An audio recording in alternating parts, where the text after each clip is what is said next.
we're here today to talk about impact investment, and there is a rich wealth of material in this area, lots of important issues for us to discuss and debate.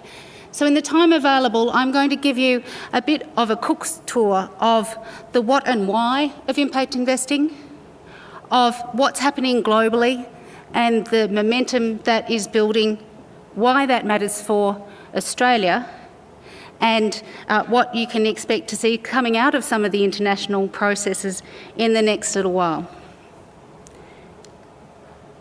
So as Richard touched on, we've got a range of things that are happening around us, and I'm not going to dwell on these because in the industry you work in, you're pretty well informed about the global trends and things that are happening.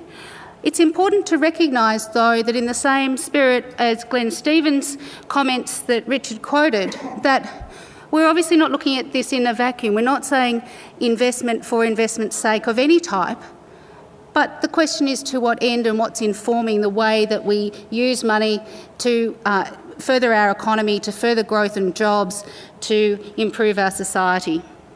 And there are a range of trends that are happening that are really important, and that, in my view, that we need to understand at the very least, because they are such an integral part of the context that we operate in. They involve pressing social issues, they involve challenges ahead like an ageing population, and they also involve very marked trends for people wanting to be able to integrate a sense of purpose and profit much more closely than we have in the last few decades. Certainly young people, but not only young people, just don't want to live anymore where they focus one part of their lives on making money and another part on what they can do that's good for society.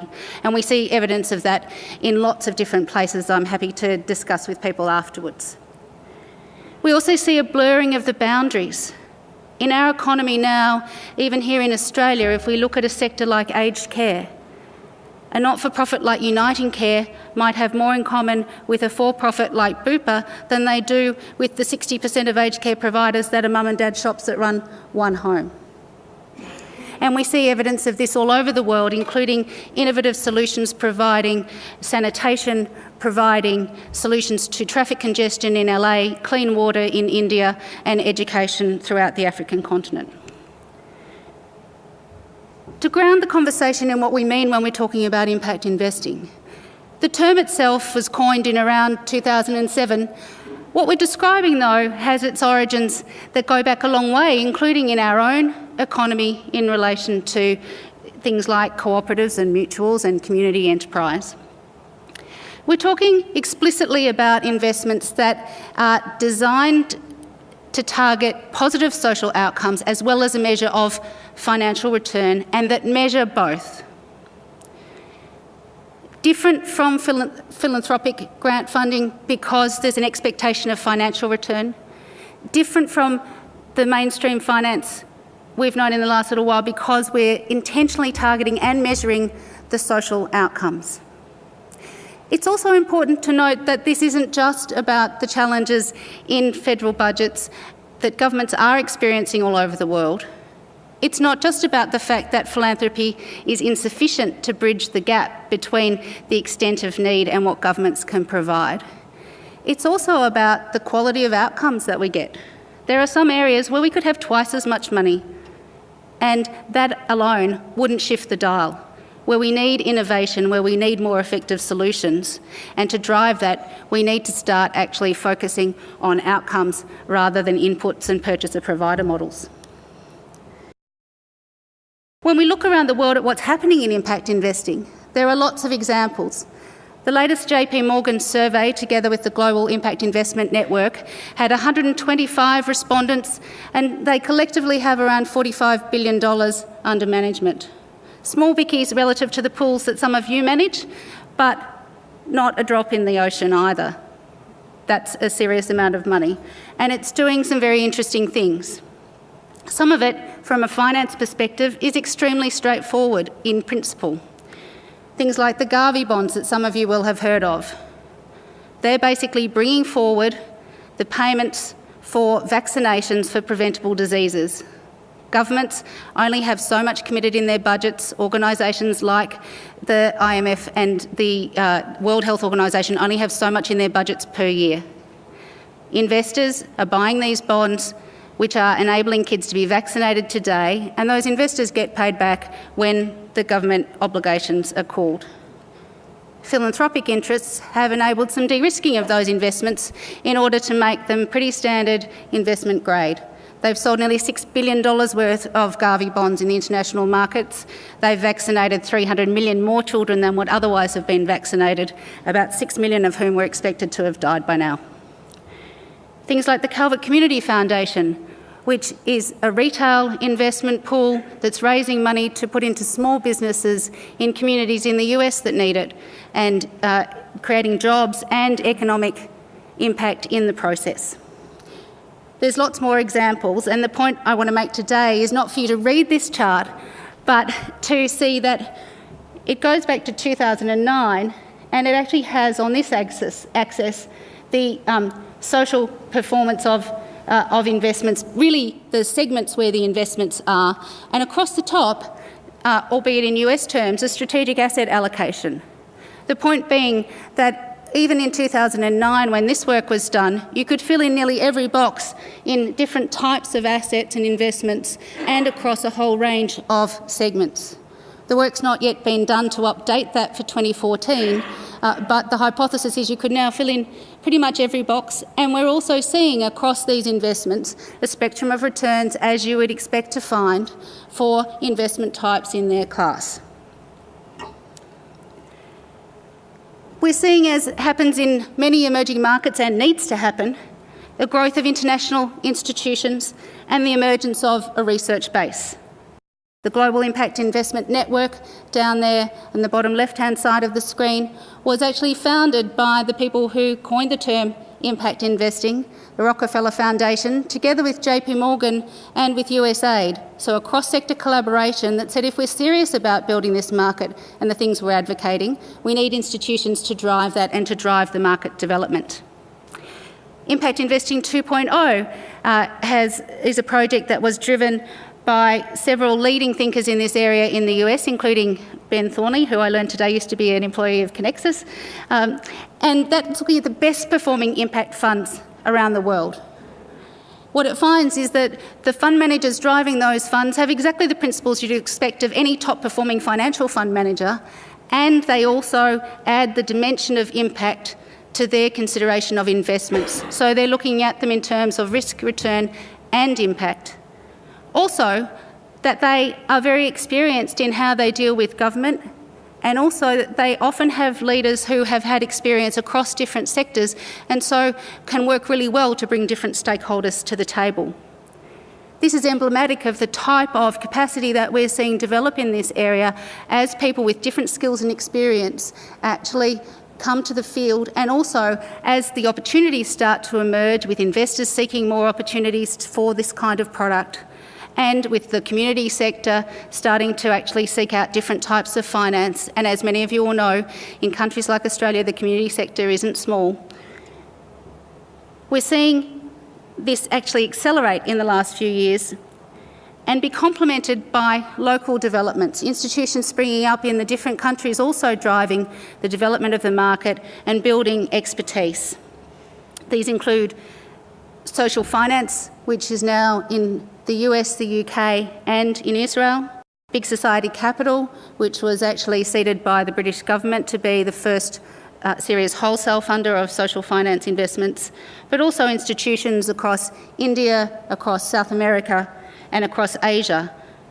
And I'm fortunate to go to all different parts of the world in the work that I do. And what's remarkable about this area is the conversation is happening everywhere. It's happening across geographies, it's happening across political systems, and there is a genuine movement that's also crossing sectors in all of those countries. This global movement was reflected at a watershed meeting in London last June, where David Cameron, as chair of the G8, called together about 200 leaders from across the world and asked them to be part of a conversation about how we would catalyse the market going forward, how we would catalyse a global market that joined up what was happening in the different countries so that we could use the power of finance to transform outcomes on social issues. I'm going to let you hear from him in just a second, but I also wanted to point out the document that's on the right there, which again I know you won't be able to read, but that was an open letter that has to its signatories of nearly 100 asset owners and asset managers from around the world, published in the Financial Times, calling on governments to take this issue seriously. This is what David Cameron had to say at the forum last June.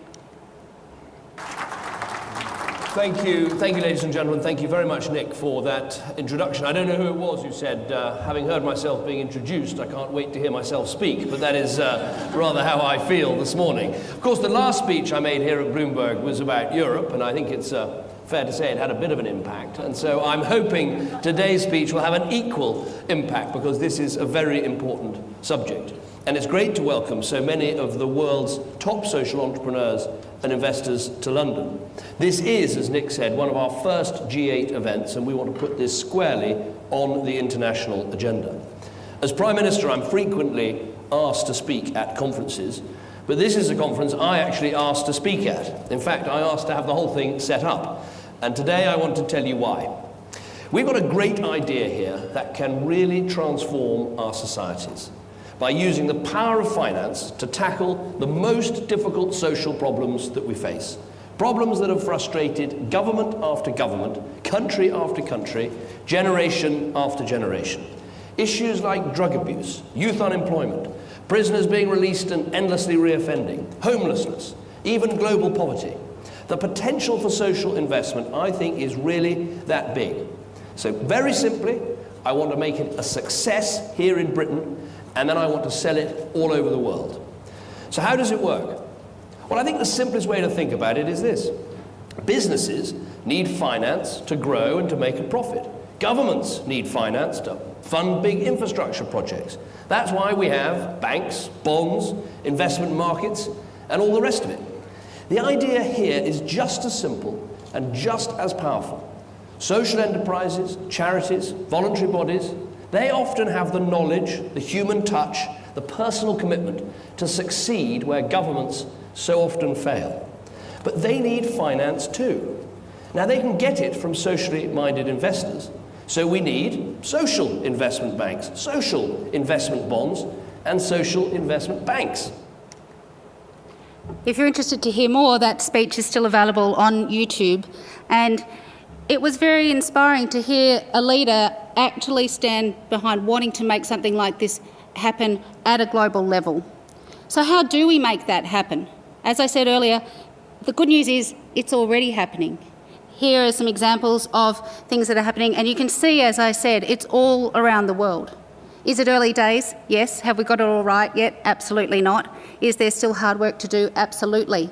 But there are committed groups coming together to lead that work. And out of that forum in London, David Cameron announced a social impact investment task force headed up by Sir Ronald Cohen, who some of you may know as the founder of Apax, one of the leading private equity investment firms out of Europe, and who has been a champion and pioneer of this market for about 15 years. Ronald has been leading a group of people on that task force, and 200 people in all from across the world, looking at issues like how are we going to measure impact? If we're serious about this third dimension of impact in addition to risk and return, we need to measure it. Good people with great experience from financial markets as well as from social sector tackling that question, just as we did in the 1930s in relation to financial data and economic performance. People asking the question, as we try to get our heads around this, and it's still early days, do we treat it as a separate asset class, or do we say it's an approach that can be applied right across the spectrum? And where we're landing on that through the work of the asset allocation group that's been informing the task force is that it should evolve to be an approach taken right across the strategic asset allocation spectrum across all investment types, but that in the short term we probably need to have allocations where we can build up the specialist expertise and learn how to do it well and experiment within that without betting the whole shop. The job that we're leading at the task force and that Impact Investing Australia is leading here in Australia is about market building, about moving us from these bespoke innovations into a more cohesive market and building what I like to refer to as a scaffolding where lots of different approaches can grow, but without which they will take much longer and not be as coherent. We can see the research and literature base building, and I mentioned Impact Investing 2.0 earlier. We've also had leading thinkers in the field like Carly Charlton and Scott Donald publishing papers for our context in Australia, including in relation to the superannuation industry, and you'll see their paper is mentioned there. There's also been a range of submissions to the Financial System Inquiry, and I'd encourage you to have a look at those, including APRA has put in a submission responding to the inclusion in the interim report about impact investing, and basically what they've had to say is that provided that superannuation trustees are meeting their obligations under the SIS Act to take into account all the necessary things about the interests of beneficiaries, they can also consider impact. In Australia, as you know, we have a pretty lucky country, but we also still have some serious social issues to tackle and some budget pressures, which you've all seen playing out in the press. We did the work about 18 months ago to try and ground what impact investing is in Australia, why it's important for us here, and what it could and should be. The report that's mentioned there, Impact Australia, is available on the web still, and really was trying to be that foundation piece that we could start to have the conversation, but also move past the conversation about what is this to actually what are we going to do about it? What actions can we take to translate the interest of many into real investment products that can be viable for a range of investors in the market?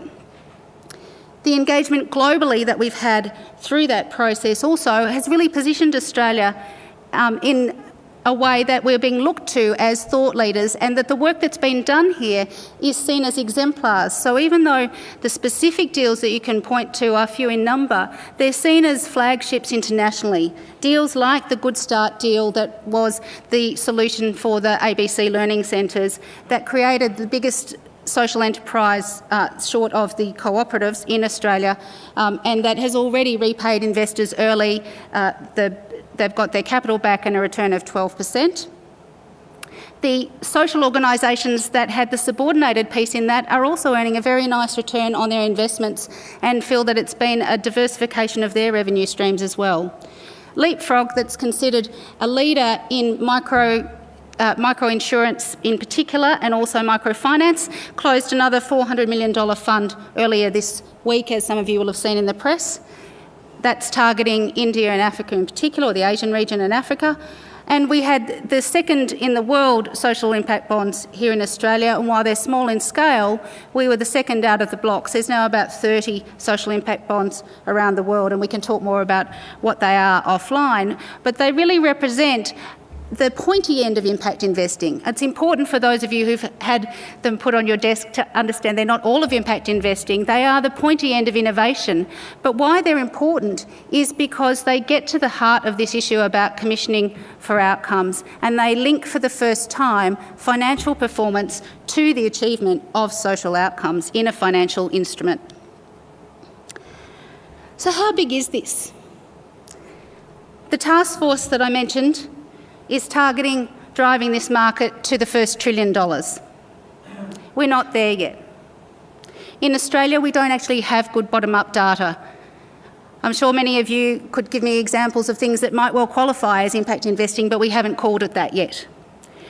When we did some work with JB Weir for Impact Australia, and we extrapolated from the growth in the UK and the US, and figured that we're somewhere around maybe 5 years behind their development trajectory, we came out with an expectation that we could reach $32 billion in the Australian domestic market in 10 years' time.